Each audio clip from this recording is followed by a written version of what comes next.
بسم الله الرحمن الرحيم. كتاب الرياض الصالحين، باب فضل الذكر والحث عليه. وعن جابر رضي الله عنه قال: سمعت رسول الله صلى الله عليه وسلم يقول: أفضل الذكر لا إله إلا الله. رواه الترمذي وقال حديث حسن. وعن عبد الله بن بسر رضي الله عنه أن رجلا قال: يا رسول الله، إن شرائع الإسلام قد كثرت علي، فأخبرني بشيء أتشبث به. قال: لا يزال لسانك رطبا من ذكر الله. رواه الترمذي وقال حديث حسن. وعن جابر رضي الله عنه عن النبي صلى الله عليه وسلم قال: من قال سبحان الله وبحمده غرست له نخلة في الجنة. رواه الترمذي وقال حديث حسن. وعن ابن مسعود رضي الله عنه قال: قال رسول الله صلى الله عليه وسلم: لقيت إبراهيم ليلة أسري بي فقال: يا محمد، أقرئ أمتك مني سلاما، وأخبرهم أن الجنة طيبة التربة عذبة الماء، وأنها قيعان، وأن غراسها سبحان الله والحمد لله ولا إله إلا الله والله أكبر. رواه الترمذي وقال حديث حسن. وعن أبي الدرداء رضي الله عنه قال: قال رسول الله صلى الله عليه وسلم: ألا أنبئكم بخير أعمالكم وأزكاها عند مليككم وأرفعها في درجاتكم وخير لكم من إنفاق الذهب والفضة وخير لكم من أن تلقوا عدوكم فتضربوا أعناقهم ويضربون أعناقكم. قالوا: بلى. قال: ذكر الله تعالى. رواه الترمذي. قال الحاكم أبو عبد الله إسناده صحيح. بسم الله الرحمن الرحيم، والصلاة والسلام على نبينا محمد وعلى آله وأصحابه وسلم تسليما كثيرا. سبحانك لا علم لنا إلا ما علمتنا إنك أنت العليم الحكيم. أستغفر الله الذي لا إله إلا هو الحي القيوم وأتوب إليه. اللهم انفعنا بما علمتنا وعلمنا ما ينفعنا وزدنا علما.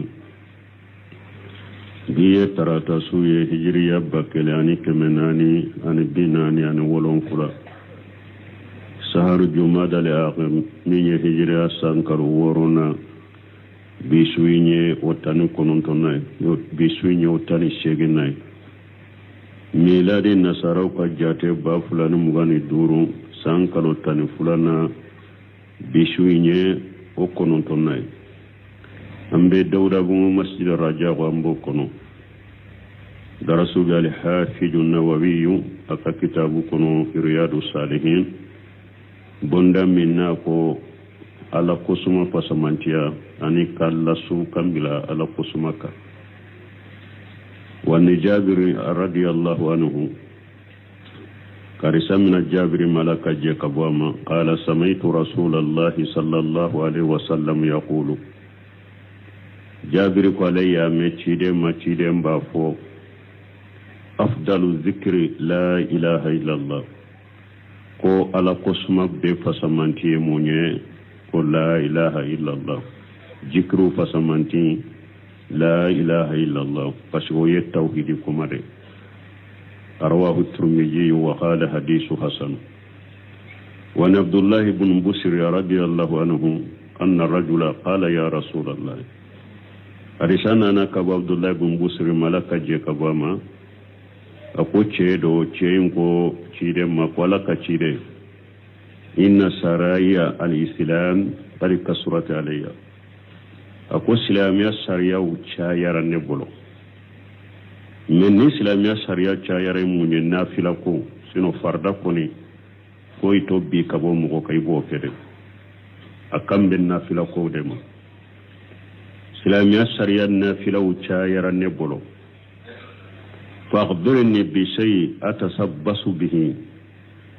nekiberani fendo ye nimbe dilo min na koke silamiya nafila ucha yaranne bolo nkiberani fendo ye nebe dilo min na koto koke qala chidon ko la yajalu lisanuka ratiban min zikrillah ako inne inne kana wuli na kene malendo ni ala kosuma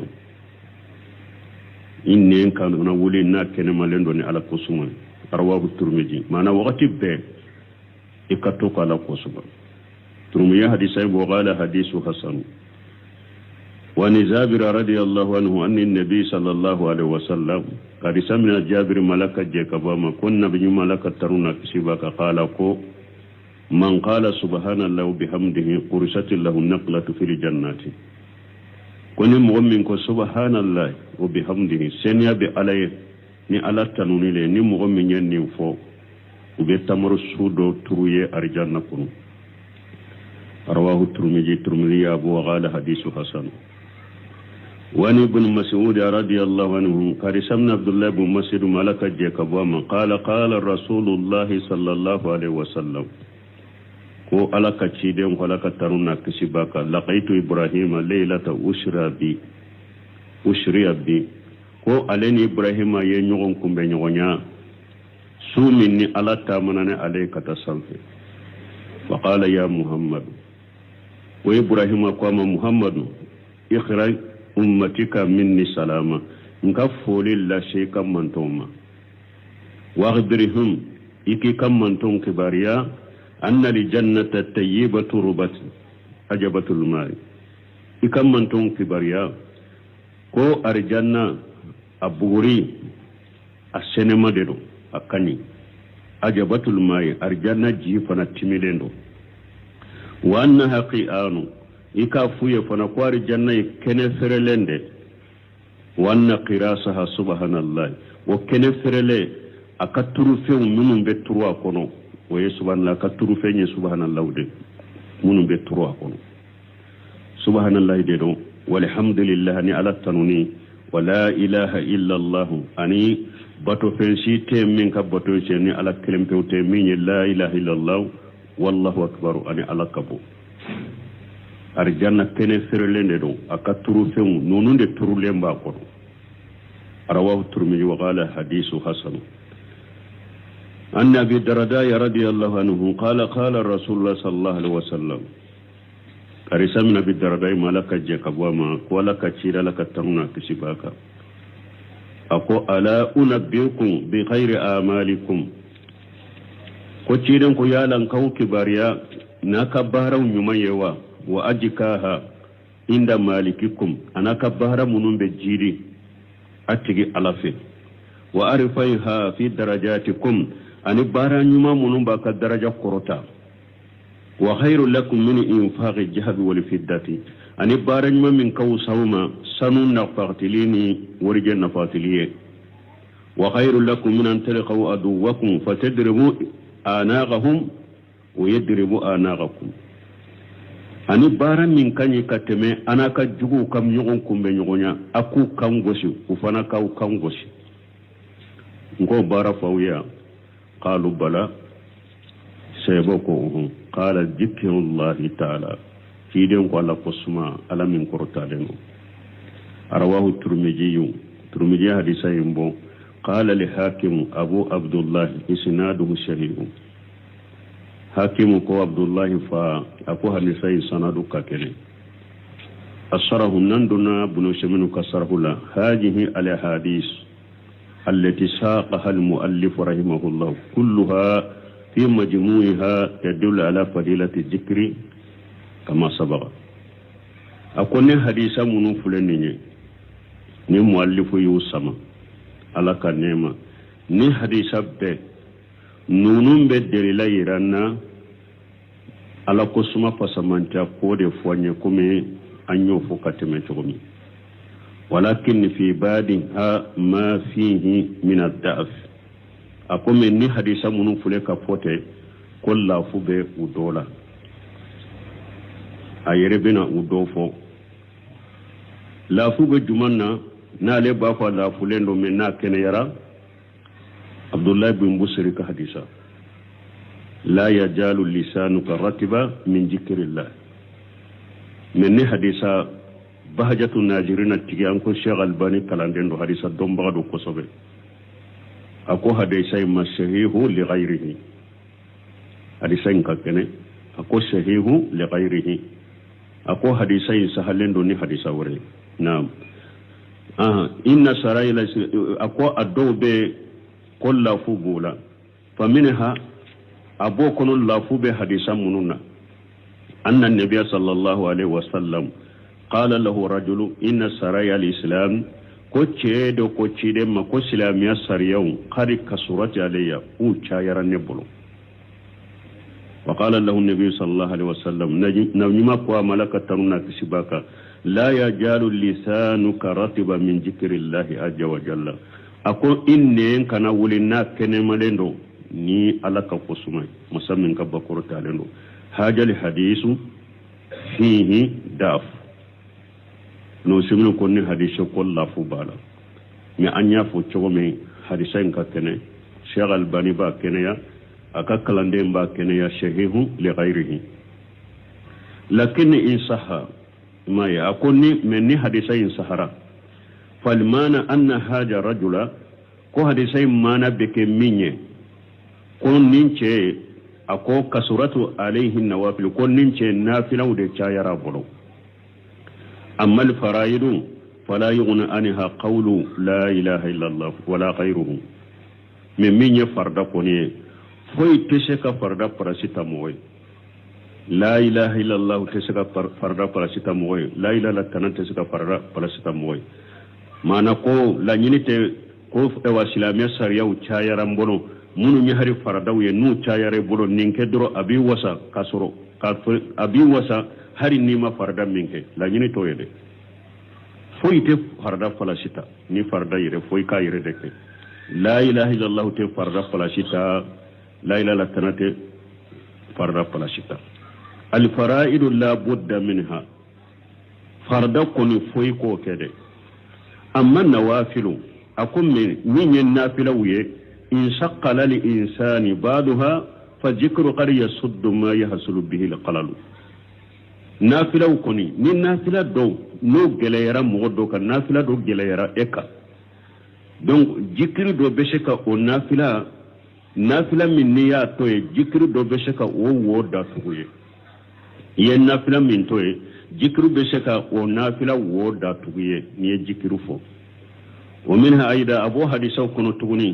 أن رسول الله صلى الله عليه وسلم قال أفضل الذكر لا إله إلا الله وتشيدين كو على قسمه بفسمانتي كو لا إله إلا الله ولا شك أن هذه الكلمة كلمة عظيمة نسمي كو شكتالا نمكما يكما بادي فهي التي يدخل بها الإنسان في الدين الإسلام نين كلمة دي ني حدم دمبدو سلامي لني آيه لا إله إلا الله مغبد السلام يلني أودي فهي مفتاح الإسلام لا إله إلا الله دي السلام يكلي كما جاء في الحديث قم نانا حديث على تشغمي أن مفتاح الجنة هو لا إله إلا الله كو أرجنة كلي لا إله إلا الله دي دونك السلام يكلي لا إله إلا الله دي pour kido السلام يريكونو فويك لا إله إلا الله دي فو أو أرجعنا فنكلي لا إله إلا الله دلو نيجي كلمة بعد كما دو فنأتيدي أنكم مغمم بوتو جيان كونو نيكا كما لبان كيراي أقوي بيدو أرجعنا كونو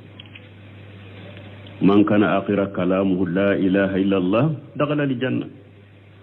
تيدون كونو مغمم كما لبان كيرا لا إله إلا الله بيدو أرجعنا نكما لنين إما ديبي مغفلو منون بيدو أرجعنا إنا دولو نوفي ube hari ni kera kabaira junubu tigiye ni janina jahannaba kono ni ka kabaira junubu ye ni la ilaha illallah tawhid kuma min tumbi nenka na tumbi diskun kono abel laba kiboar jahannaba kono kila tar janna la ñini yo ode kuma bade ni mais sarata wudi bala wodi ato mo do ba fa mu cogo do la kwambe ko la ilaha illallah be kitake be kitafu o fanate de parce que wahabu ibnu munbahi o ya ñinin ka alaysa la ilaha illallah miftahu li janna o kama yala la ilaha illallah de tar jannati lay akonnam walakin li kulli miftah asnan fa idha jaa bil miftah له أسنان فتح لك وإلا فلا وإن جيت بالمفتاح له أسنان فتح لك وإلا فلا أكو كلي بي نيون دي بالا نيني كلي نانا نيون بالا أبيار جنة دا يلي من نيني كلي نانا نيون تالا أتار جنة دا يلي لا إله إلا الله دي أرجنة كلي مسارتو دي بالا دي إن لا إله إلا الله سارتو كشي لا غرا nini lahi lala saratu yu dafa jiyan kono ina asaratu dafa len sera Allah gara kile do abe arjanna da ilaye meni wote la ilaha illa ya fu ba keme ube hakete minna me asaratu madafa ibule ka janya na moya kono atar janna da ilaye de o minha bo kono aida fadilatu subhanallahi fasamantiya walhamdulillah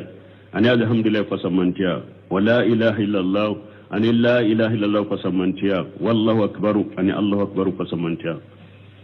anyo fana do hadisa nonuna wa anna hadhihi qirasul jannati ka fo nunyo afora ko nununye arjanna turufeunde nuna nu turulembe arjanna kuno yani annal insana nu ko arjanna turufeunye nunya ka famu la nyine munye idha qalaha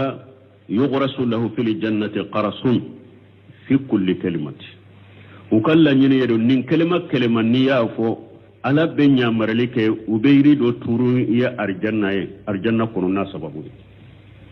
la nyine ya de ne ya kele fo iribe turu ya arjanna kono na kele kuma kelema kele foli baraji iribe turu ya arjanna kono la nyine ninde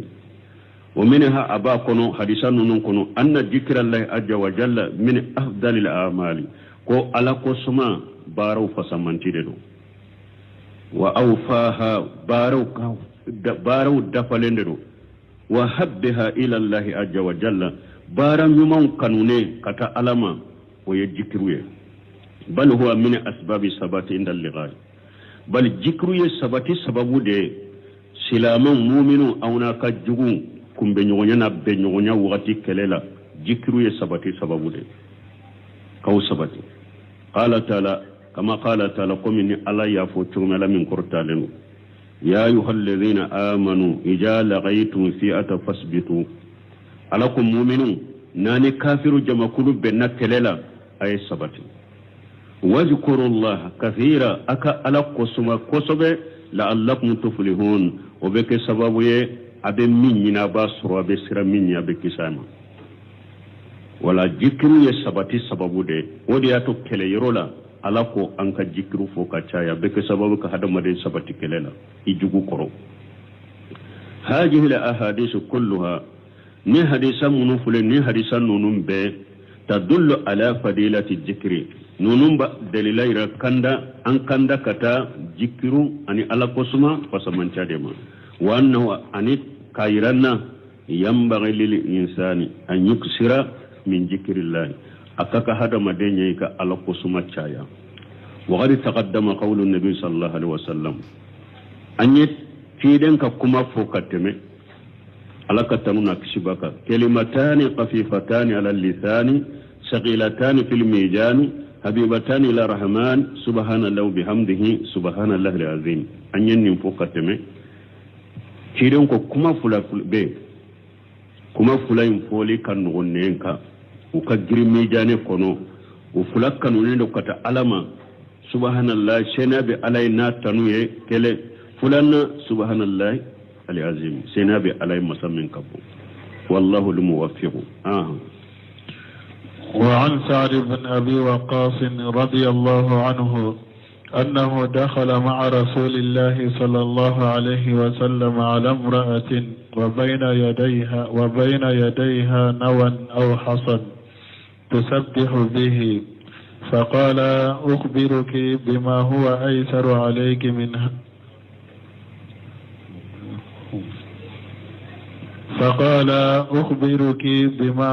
أيسر عليك من هذا أو أفضل. فقال سبحان الله عدد ما خلق في السماء، سبحان الله عدد ما هو خالق،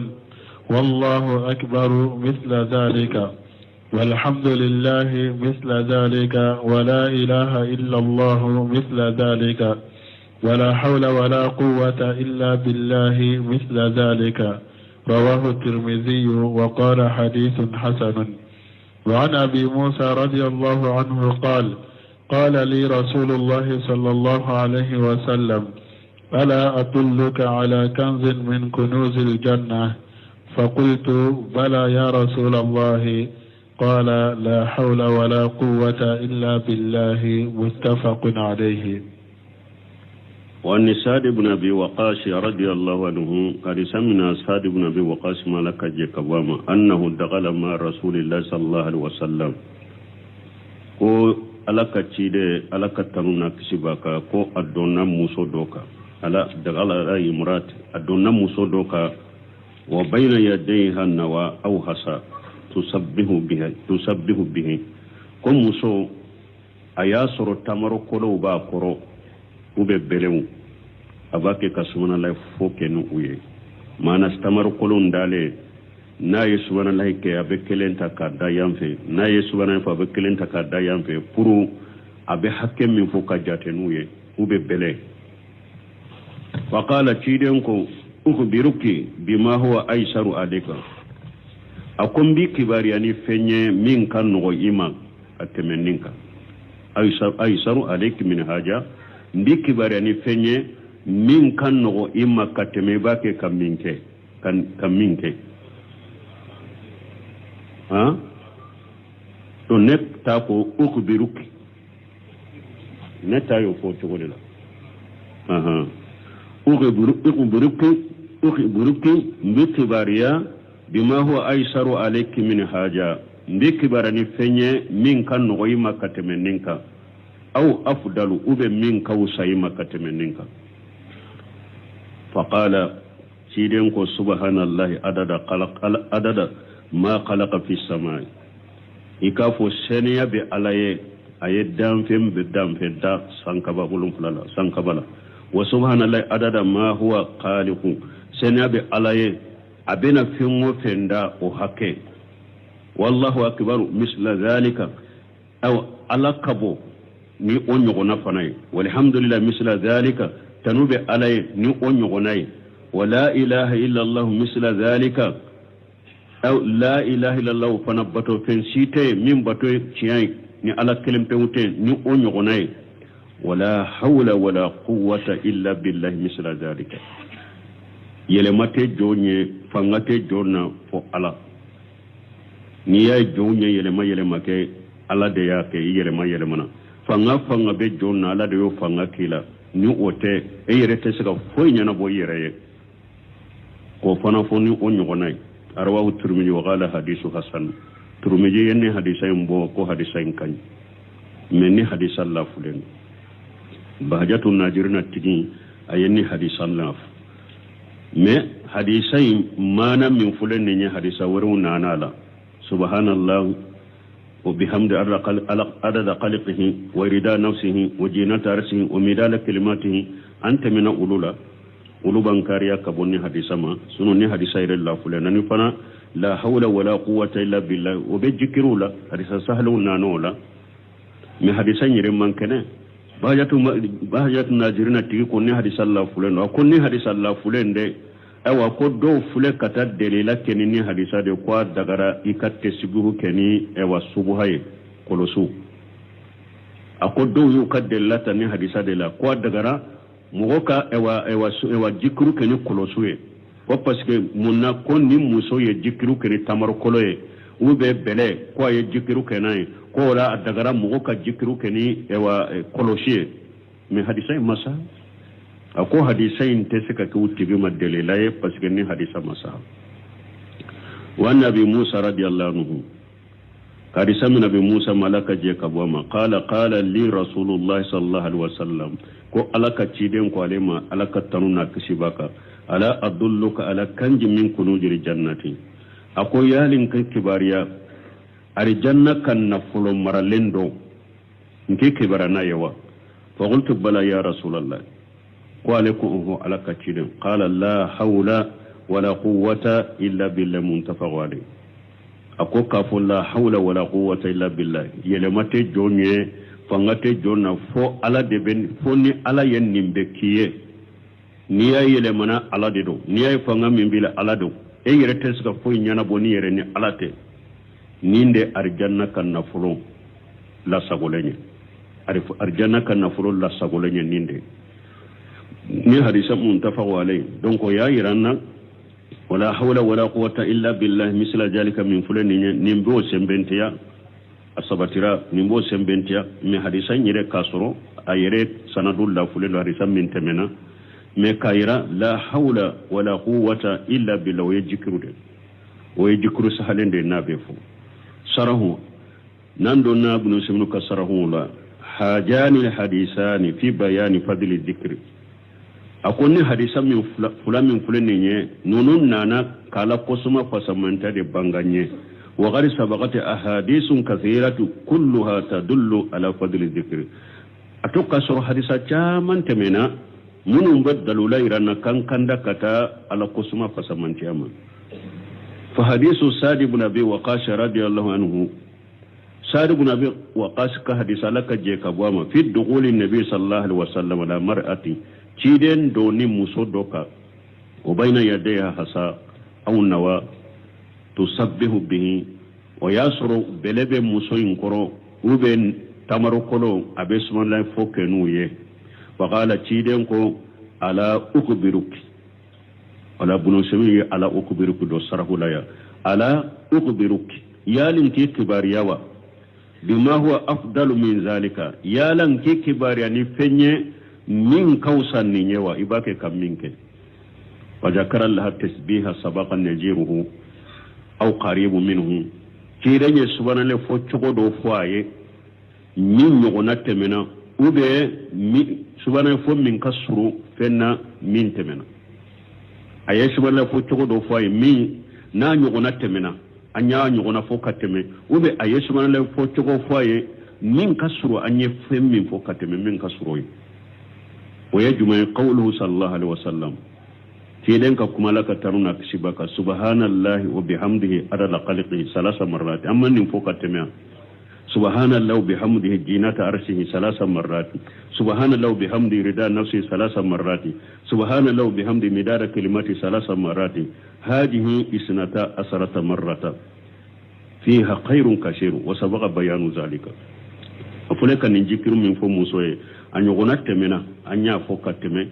afana ni foni munye mana ni hari hadisa illa fula abe sembenti ani ni nyangwasa anyogona fora ni nakaba wala hari na yasuru ni hadisa men temena dan ko Allah fulendo anyogona fora hadisa wore lakaba kateme ko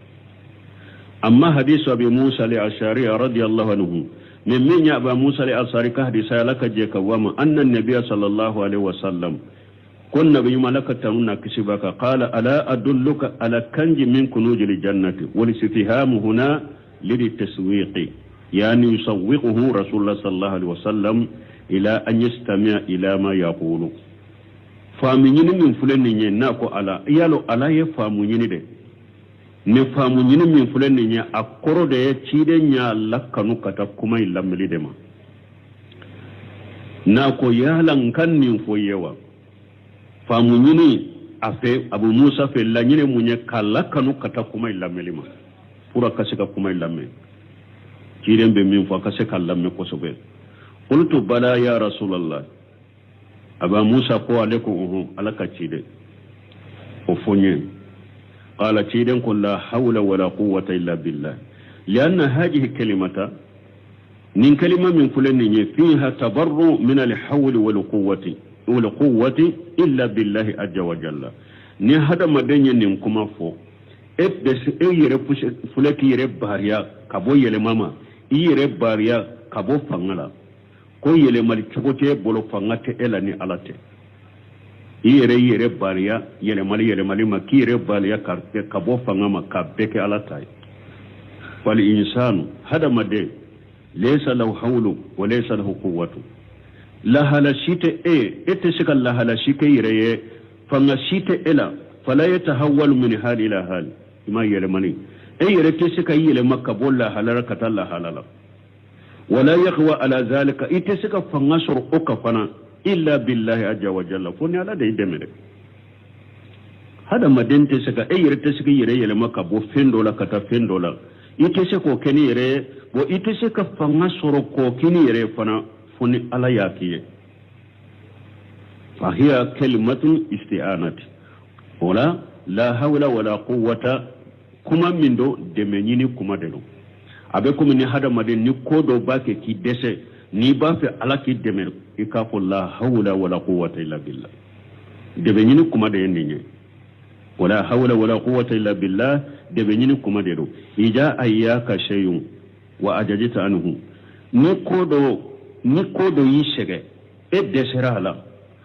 qul ikafu la hawla wala quwwata illa billah ikanin kuma fu kafu yele mate jonye fangate jonna fo ala ni koko ye ekko ni kono na fili ayi shege i desera la nin kuma fo ala bi dem fa inna allah ta'ala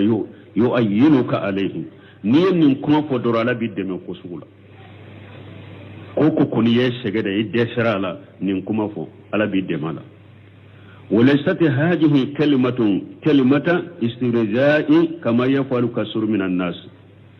buno sibinu kon nin kuma te yere sagi kata alama kuma te ni nyede komi mo chama mbo ke chogomi ija qila lahum ni ko mo doma saisa mo chama be ni ko doma hasalatul musibatu fulaniyatu ni ko karasa ni masiba fulana yisoro qala bafu la hawla wala quwwata illa billah akwai o foyro to yoro masiba soro wakati la hawla wala quwwata fo yoroto yoroyde walakin kalimatu al-istirjai min nimma sibayi soro yere sagi kata alama kuma de be fo yorola yere sagi kata alama kuma munye anta gola ikafo inna lillahi wa inna ilayhi raji'un wala masiba wakati ninde be fo ni hada maden nimma siba ko de foriye ube masiba de fore ko o yisoro kana fo la hawla wala quwwata fo yoroto yoroyde nin fo yoro yere sagi kata alama ka fo inna lillahi wa inna ilayhi raji'un masiba wakati ninde be fo amma hadihi min kuma min fulani ni la hawla wala quwwata illa billah fa hiya kalimatu al-isti'anati ni nyedde be nyini kelimade debe nyini kuma de oye wa idha aradita anna allah yu'ayyinuka la shay ni ba fi alaki deme ko dola فقل أفوق لا حول ولا قوة إلا بالله نيبا فالكي دمي كودولا نينكما فو دمي نينكما دي نيبا فكا دمي نين ألافي نيبا فالكي دمي كودولا درو أفوق لا حول ولا قوة إلا بالله من نما سباي سرو درو نيبا فو إنا لله وإنا إليه راجعون وكما ذكر الله تعالى في سورة الكافي قصة صاحب الجنتين قال له صاحبه abekum ni ala ya fottogo mi suratul kahf kono nago foro fula tigi ato nyogon ko ama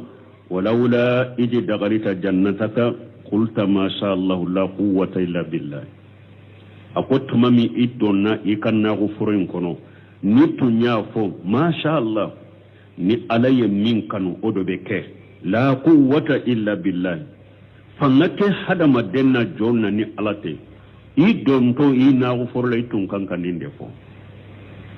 ni tunyen ni fo i kan nago foro ate tinya alata jani torati so la kana haja khairan laka wa abqa li jannatika ode yitun be kima heraye ode be ke saboy ka nago foro imbe toye ate tinya adde ewa nago foro tigi fula nago foro fula intigi tunye kafiri de me adje nyogoy o ye mu'mini de tumame ale donna kan nago foro kono ye kuma sugu de fo umo abenu do fo a jenyo muminu ko ma ko karasa wakati mi donni kan na ko forola itun kan ka fore masha Allah ni alaye min kanu o de beke la quwwata illa billah fangate jonda ni alate itun kan kan ninde fo ni tunye ni fo o de tumbe kima heraye o de beke sabe kan na ko foro be to ibolo walakinahu dagalaha wa qala men nince ale donna kan na ko foro la ko ma adunnu an tabida hajihi abada akonne bolo ni na ko foro nema ninte babada ale kabara kan na ko foro la de nema min ba ale bolo ale kan na ko foro nyalen do chokomi akabara wodela konne bolo konninte ba wama adunnu sa'ata qa'imata ama tola de aye qiyama joli fanan nan kariya ne ta jigi ne kaddan kana ne ta jigi ko qiyama be joyere ka fo jiya be wuli qiyama be jo ne hakili tola fa ujiba biha ale kabara akan na ko forola wa ankara qiyama sha'ati aye qiyama joli nan kariya farasalallahu alaiha husbana min as-samai ala fana ye janga kata aya ciya kan na ko foroma kabo sanfe fasbahati shahidan jalaka nagu furin janida de nagu furin yoro kerade komi ewa kenenje ni jora kan na be cene kaboy koro abbe halakira kayri be boray be halakira fal muhim la yini anna kalimata la hawla wala quwwata illa billah nin kuma min fulani nye qul la hawla wala quwwata illa billah kanju min kunujil jannati taquluha ayyuha al-insan ni arjanna kan na folo maralendo de hada mada ikan ni fo indama yu'yika shay'un yusqiluka wa ta'jiju anhu ko kunna yishege ko kunna gelayari ika ko kunni desarala qul ika fo la hawla wala quwwata illa billah yele mate jonye fangate jonna ni alate yuashiru Allahu laka li amra ni yanni fo ala be ko no yaye wallahu al-muwaffiq باب ذكر الله تعالى قائما وقاعدا ومتجعا ومحدثا وجنبا وحائضا إلا القرآن فلا يحل لجنب ولا حائض. قال الله تعالى إن في خلق السماوات والأرض واختلاف الليل والنهار لآيات لأولي الألباب الذين يذكرون الله قياما وقعودا وعلى جنوبهم. حديث سبع حديث فرقة. وعن عائشة رضي الله عنها قالت كان رسول الله صلى الله عليه وسلم يذكر الله على كل أحيانه رواه مسلم. وعن ابن عباس رضي الله عنهما عن النبي صلى الله عليه وسلم قال لو أن أحدكم إذا أراد أن يأتي أهله قال بسم الله اللهم جنبنا الشيطان وجنب الشيطان ما رزقتنا فإنه إن يقدر بينهما ولد في ذلك لم يضره الشيطان. متفق عليه. باب ذكر الله تعالى قائما وقائدا ومدتجيا ني بونداي إكالا قسما إجولي إكالا قسما إسيغيلي إكالا قسما إدالي ومهدسا ikala kosuma ni sobe bila wa junuban wa haida ikala kosuma ni janaba bila la kosuma dagaraye ni musobe haido la kalobola ala kosuma dagaraye illa alquran fa qur'ana fala yahillu li junubin wala haidi qur'ana kalante daga janaba toye qur'ana kalante daga haida toye tembihu ben yorola muallifu yen nin ko fula fo ko qur'ana kalalite daga janaba toye qur'ana kalalite daga haida toye ma madrilan natin nonu na bondala amal ukaddele la fo bonda ina donc o bayira ni sosoli bala don ke bawo bolo ni Cheikh Albani ale ko della sahalen cité min be janaba to bali koy kana qur'ana kala de la sabatinde te ko muso min be haydula kana qur'ana kala donc ale bolo ibe ewa janaba be la ibe se ka qur'ana kala muso be haydula be se ka qur'ana kala de la mana ko bali Sheikh Albani bode ka aka kalande yum fana bahjatun nadirna tigi aka sarhu la bode ka de la mana ka janaba to ka ako bal ako ni bonda ndo chogo yere laje ako ewa hadisan dobe bonda la hadisa bonda ka hadisai ako o yere be araduke afule ka kuma min fo ko qur'ana kalante daga janaba toye qur'ana kalante daga haida toye kuma dobe bonda yi nka hadisa kuma dobo kono yere mumbo wule waye jumae amba seto ko ciden tumbe ala ko suma kala hala bela donc ko qur'ana kalanya ala ko suma de qur'ana kalanya ala ko suma de wudu boka na ala kul hal minye shegu tonu ni bumbali nu bunu seminu nunu minye muso be kalo bola wudu be qur'ana kalali daga rage muso min be kalo bola be qur'ana kalali daga oye mais janabato ute qur'ana kalali daga oye parce que ko janabato ibi yere sago de la ne ba fe ka qur'ana kala ibe se kata ko kana qur'ana kala wala ka janabato ela kana qur'ana kala parce que ibi yere sago de ibe se kata ko mais muso min be kalo bola ta yere sago la donc no haju be qur'ana kalona ube darwana no ka qur'ana kala adagara ka qur'ana kala parce que lete se ka ko fo haydun ka tigede mais janabato be se kata ko ni ba fe ka qur'ana kala kata ko la e kana qur'ana kala do ulubu kadalaka wala yamassal qur'anu illa tahiru mugo kana ma qur'ana la ni senalente ulubu kadalaka we wala bondai ambe ewa wani bondai aya dere sura bena ke oka hadisan min nana wani Aisha radhiyallahu anha qalat kana rasulullah sallallahu alaihi wasallam yadhkuru Allah ala kulli ahyanihi rawahu muslim amba shi to ko curin tumbe ala ko suma kala hala bela boyima yewa bajatu najina tigi ko ni hadisa yere de be alaye mo fula min do bonda en kan ni hadisa be aradu ko ka fo janaba to kana qur'ana kala haida to kana qur'ana kala akon ba shi to ka hadisa min fula yero be shi ka aradu ko yero ka cogodi kana rasulullah sallallahu alaihi wasallam yajkuru Allah ala kulli ahyanihi ko cidin tumbe qur'ana kala kala hala bela atumbe la halala be qur'ana kala janabato tola wala janabato be sika yola ko tuyen tumbe ko nditi turen be la halala ko tumbe qur'ana kala rawahu muslim hadisa imbo donc ayat taligo de ko ni hadisa nambo doron fobbi akon ni hadisa ya yira hadisa faida wala ko yajkur la ala kulli ahyanihi fiqhu li hadis bahajatu najirina tigido oyede ako fiqhu li hadis akon ni hadisa famu ambe famu min soro ni hadisa la zikru yakunu ala ayi hayati kana li insan ko zikru hada madembe la halala ibi ala kosuma wal amru laysa kama jahabati lil mutasawwifa akot kote komi mo mununyu yere ke sufi uye kote komi uluta tugo wama yafalunahu anu be mun ka zikru ke to bu min ke min raqasu nu be donke wa khafaji anin nu be pankachu وتسفيغ نو بتجر فوكه وآلة اللهو أني ونطلن كمنهم بو بلو جتارون مونو نفهم نو بو قصيرنا في جكرولا وغير ذلك ننو نانيغنون فإن هذا كله من البداية المحرمة الشرعة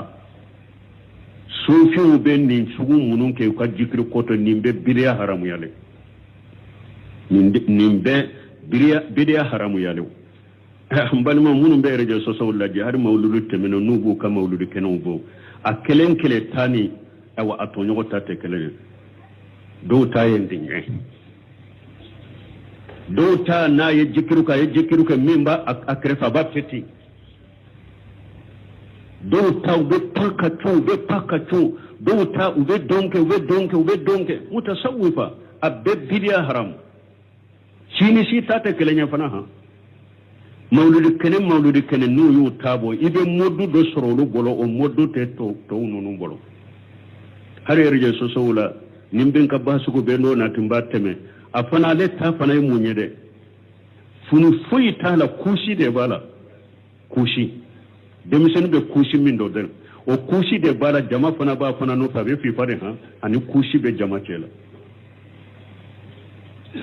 be mutasawwi ni be munun be ni yere ka sufi sirawiye shetani be do dola ka fade dola ko wala hada madin billah halala ibe ala kusuma me ka fo yala kusuma to fo ke cogo do de kayey bolo o e bira haramu yelunde wala huzullah mun faradan addu fana be akuddu fana be wulu jikre mu hu Allah لفظ الله المفرد ليس من ذكره بل قائلها على سبيل القربة مبتدئ أو من تقول موت الذكر فبغير مؤمن به على تقول سيمبلو دفو الله هو ننتلا قسما بغير ni mɔgɔ min ye nin fɔ de ko e bɛ jikiru de la e bɛ ala bato la i y'a kɛ ni baraji ɲini de i tɔgɔ de ko bidiya mɔgɔ n ka denmisɛnninw ka so kɔnɔ ni n taara denmisɛnninw dɔw b'a fɔ denmisɛn fitinin ko Allah n ko a ye nin mɛn min ja misiri dɔ de bɛ juma kɔfɛ juma lasara foyi tɛ foyi ni nin tɛ min kɔrɔ la u bɛ o dɛmɛ Allah la hawla wala quwwata ninnu tɛ bato ye n balimaw nunu ni bidiya de nunu te bato ite jikiru fola yede ni ya foni ko ga ko puri ka baraje je ni bidiya de bi buro ide lamus bitu lafzu jikru biha an rasulullah sallallahu alaihi wasallam wala ashabihi parce que nin jikru chugu min fulen ni nye delila masabati ciden bolo ala ama sabati ciden ka sey bolo ama sabati ko ciden tumbala ko sumani ni jikru suguye ama sabati ko sebo tumbala ko sumani ni jikru suguye ko Allah ube hu Allah ay ama sabati ni mo min nyake ni batore bidia bi bolo o dia tombali maw sunna to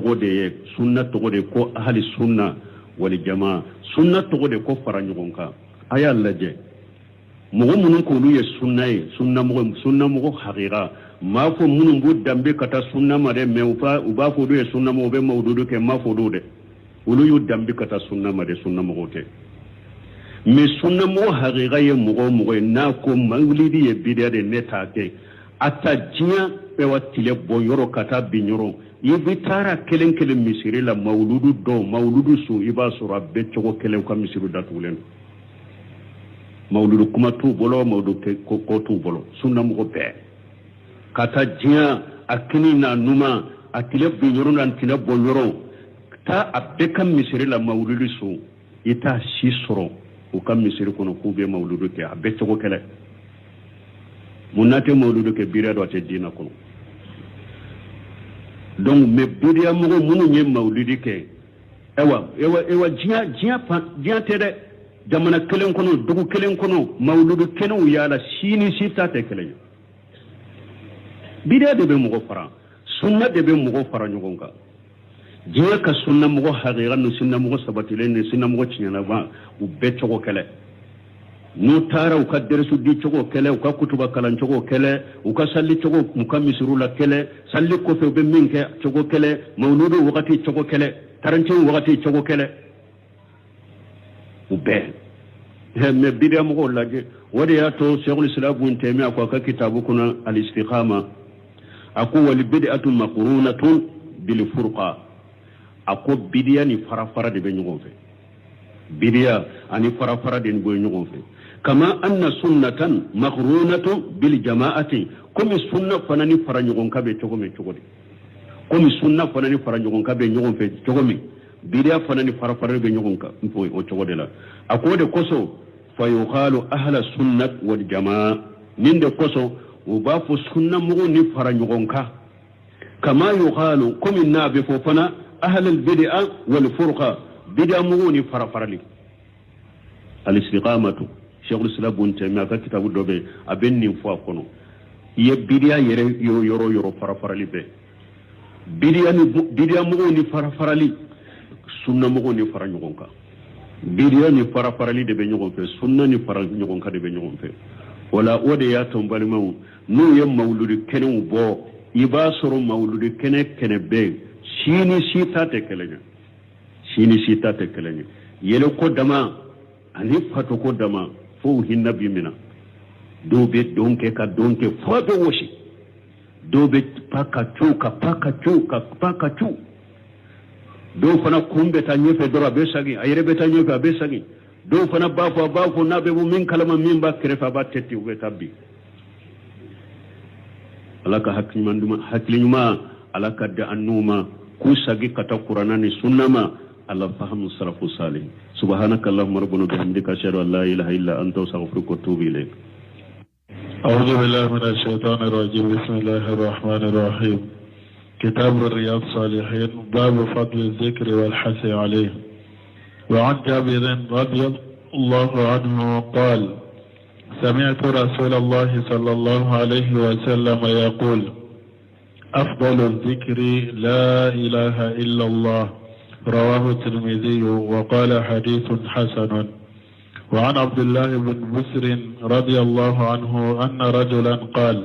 يا رسول الله إن شرائع الإسلام قد كثرت علي فأخبرني بشيء أتشبث به قال لا يزال لسانك رطبا من ذكر الله رواه الترمذي وقال حديث حسن وعن جابر رضي الله عنه عن النبي صلى الله عليه وسلم قال من قال سبحان الله وبحمده غرست له نخلة في الجنة رواه الترمذي وقال حديث حسن وعن ابن مسعود رضي الله عنه قال قال رسول الله صلى الله عليه وسلم لقيت إبراهيم ليلة أسري بي فقال يا محمد أقرئ أمتك مني سلاما وأخبرهم أن الجنة طيبة التربة عذبة الماء وأنها قيعان وأن غراسها سبحان الله والحمد لله ولا إله إلا الله والله أكبر رواه الترمذي وقال حديث حسن وعن أبي الدرداء رضي الله عنه قال قال رسول الله صلى الله عليه وسلم ألا أنبئكم بخير أعمالكم وأزكاها عند مليككم